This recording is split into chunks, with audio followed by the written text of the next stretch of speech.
হযরত মাওলানা মুফতি সৈয়দ মোহাম্মদ ফয়জুল করিম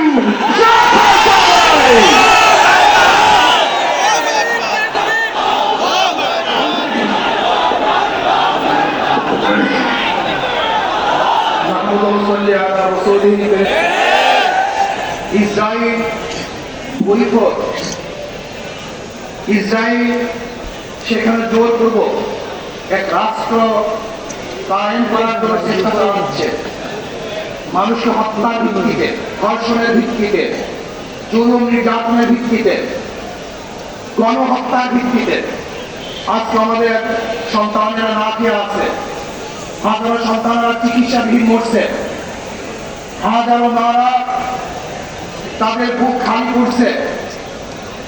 কিন্তু আমেরিকা সেই জালেমদের পক্ষে, খুনিদের পক্ষে, ধর্ষকদের পক্ষে, যারা নির্যাতন করছে তাদের পক্ষে। জালেমরা জালেমের পক্ষেই থাকবে, কিন্তু মাজলুমদের ঐক্য হতে হবে।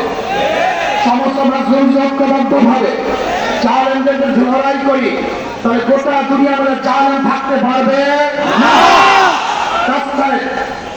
আমাদের মনে রাখতে হবে যে মুসলমান এমন এক জাতি, আনন্দার আল্লাহ আল্লাহ বাহরাহু ওয়া আনজালা বিল কুফার বিহাদিস জালাইলি দস্তু দস্তে দরিয়া বিলে হিসারে हमने দস্তু দস্তে দরিয়া বিলে হিসারে हमने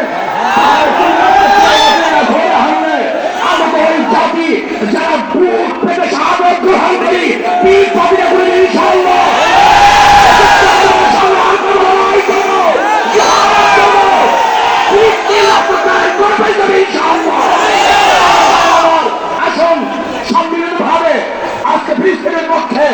ইসরায়েলের বিপক্ষে অবস্থান গ্রহণ করি, ইসরায়েলের সমস্ত পণ্যকে বর্জন করি এবং যারা ইসরায়েলের পক্ষে থাকবে গোটা দুনিয়াটাকে তাদের থেকে উৎখাত করার চেষ্টা করব।